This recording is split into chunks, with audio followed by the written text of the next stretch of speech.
The car is still running. That is the first thing you notice. Not the man on the ground. Not the two figures standing over him. Not the sound. A sound you have never heard before in real life, but somehow recognize instantly. You notice the car. A black sedan. Engine idling. Exhaust curling up into the cold parking garage air, like smoke from a cigarette. The headlights are off. Someone left it running on purpose. You have been standing behind a concrete pillar for 11 seconds. You know this because you counted. Because counting was the only thing your brain could do when it stopped being able to process what your eyes were seeing. The two men don't look like what you imagined. No long coats, no dramatic lighting. One is wearing a gray zip-up hoodie. The other has on a North Face jacket, the kind you might see on any commuter on any Tuesday morning. They speak quietly, almost gently, and then one of them crouches down, checks something, stands back up, and nods. And that is when the one in the North Face jacket looks up, directly at the pillar you are standing behind. He doesn't move. He doesn't shout. He doesn't run. He just looks. For a long moment that stretches out like something being pulled apart at the seams. And then he says, quietly, to the other man, just 3 words. Check the perimeter. You stop breathing. Rewind 40 minutes. It was a Tuesday, which matters because Tuesdays are the most forgettable day of the week. And that is exactly why you ended up in that parking garage. You had stayed late at work, not because of anything important. A report? A spreadsheet? The kind of thing that feels urgent at 7 p.m. and meaningless by Wednesday. When you finally shut your laptop, the building was empty. The cleaning crew had already come and gone. You took the elevator down, walked to your car on level 3, and realized, somewhere between the elevator and the driver's side door, that you had left your phone on your desk. So you went back up, and when you came back down 9 minutes later, the stairwell door opened onto a different world than the one you had left. It starts with sound, a low, wet sound you can't identify, then a smell, something metallic. You round the corner, because that is what you do. You are a person who rounds corners. You have never had a reason not to. And then your legs stop, not because you tell them to. They just stop, the way the body overrides the brain when the brain has not yet caught up to what the eyes are already seeing. There's a man on the ground near the black sedan, face down, not moving, a dark stain spreading slowly across the concrete underneath him, and 2 men standing over him who are completely, unnervingly calm. The first strange detail: no panic. When you've seen real emergencies, car crashes, anything sudden, people move faster than they should. Voices get loud. These men are completely still. The second detail: no license plates on the car. The third: one of them is already wearing latex gloves. Your brain sprints through explanations. Medical emergency, film shoot, a staged scene.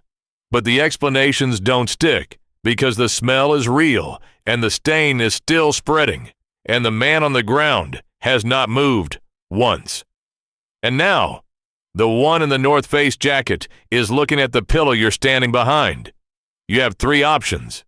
You know this with a terrible clarity that arrives all at once. Stay behind the pillar, run for the stairwell, or walk to your car and drive away as if the last 90 seconds didn't happen. None of these options are good. The footsteps start, slow, deliberate, one set coming toward your pillar. You press yourself flat against the concrete and your heart is making sounds you didn't know it could make. The footsteps stop 6 feet away. You hear breathing.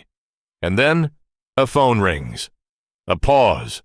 A voice, low, clipped, professional, says, "Yeah, 2 minutes." The footsteps turn, move back toward the car. Doors close. The engine shifts from idle to drive. Tires cross concrete, getting quieter, getting smaller, Then nothing. You wait a full minute. Then you run. You get to your car. You drive out of the garage without looking back, and you say it out loud, alone. I didn't see anything. I don't know anything. I'm going home. That is the mistake. Not because you were a coward, but because someone already knew your car, already had your plate number, already knew you had been on level 3 at 7:41 p.m. on a Tuesday. You don't call the police. You drive home. You pour a glass of water you can't drink. You sit on your couch until 3 a.m., and eventually you sleep. The point of no return wasn't when you rounded the corner.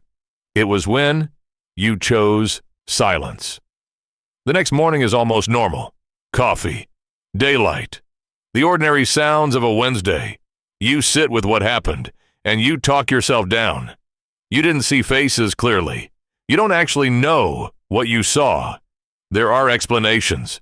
There are always explanations. Then you go outside to your car. There is an envelope on the windshield. Not a parking ticket, not a flyer, plain white. Nothing written on the outside. Inside is a single index card, printed, not handwritten, your full name, your home address, and 7 words.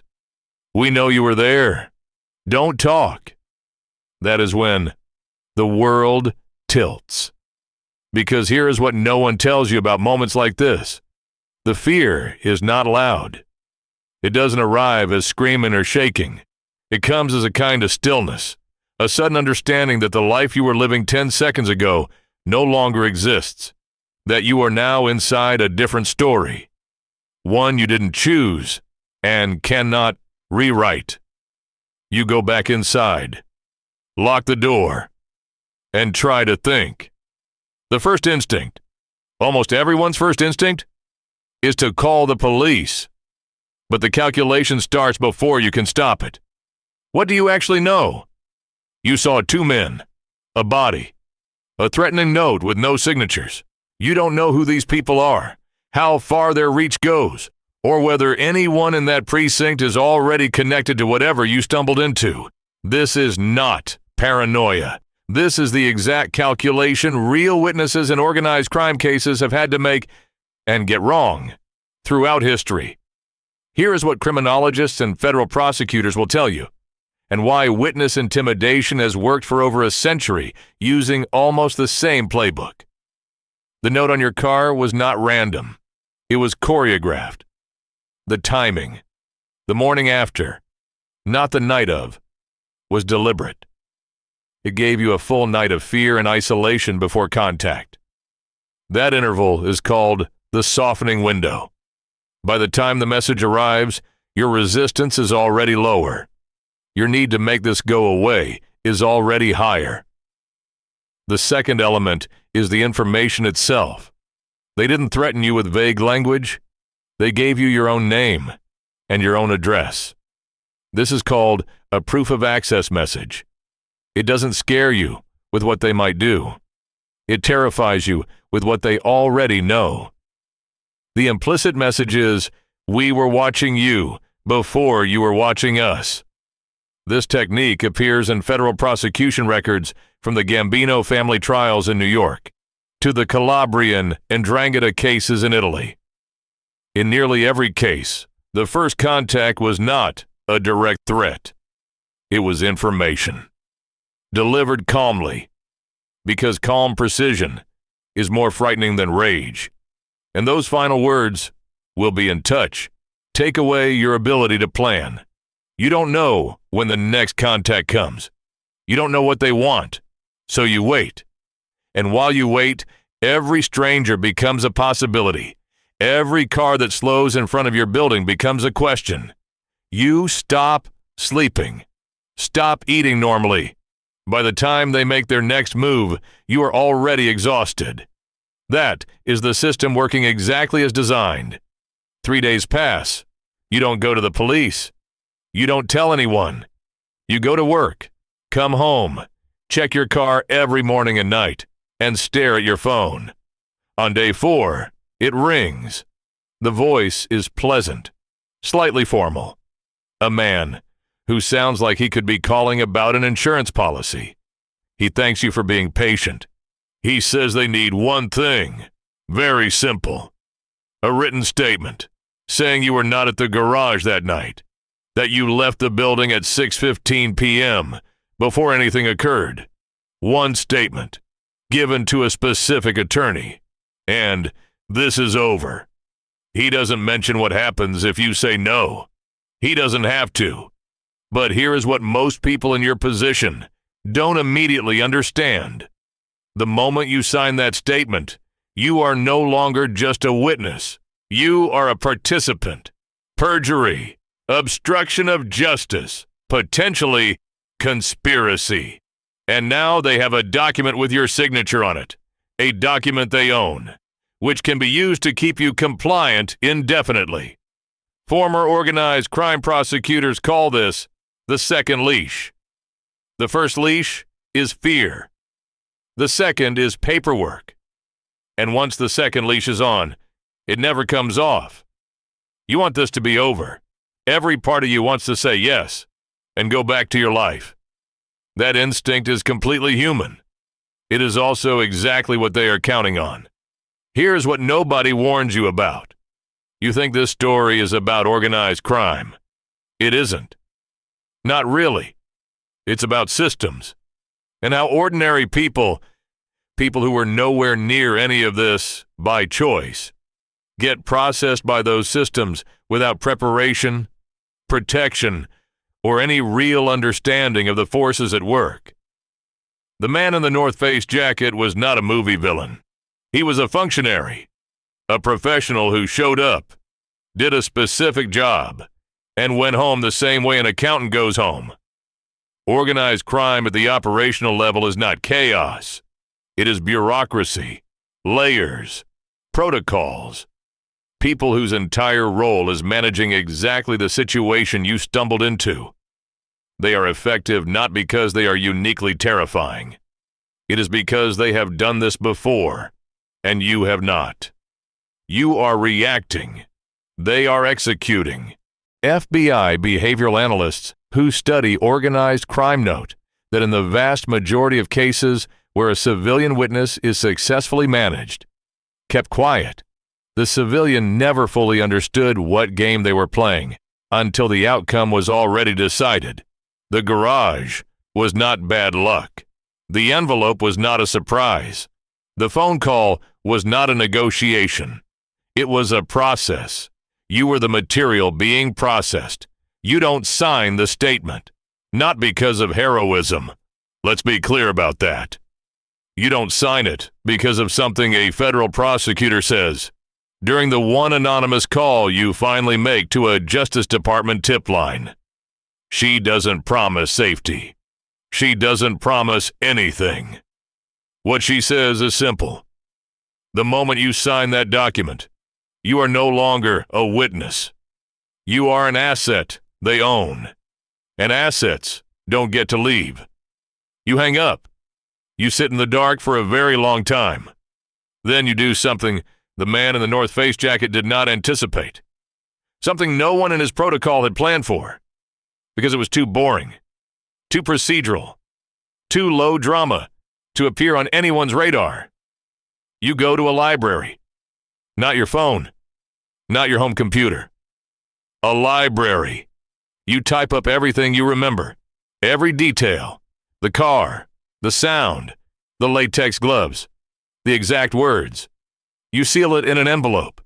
You mail it to 3 different addresses.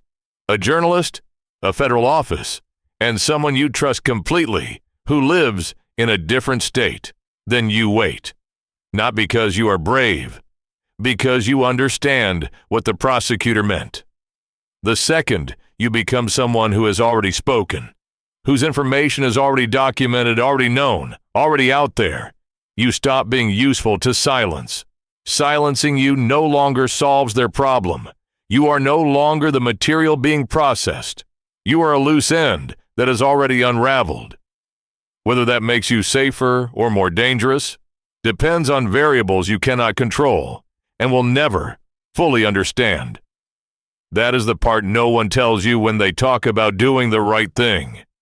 It doesn't resolve neatly. It doesn't come with a guarantee. It is just the choice. And then the consequences of the choice. And then the long, quiet life, or the absence of one, that comes after. The car was still running when you found it. You have never been able to look at a running car the same way since. If this story made you ask what you would actually do, drop it in the comments. And if you want to go deeper into how systems like this really operate, the next video is already waiting.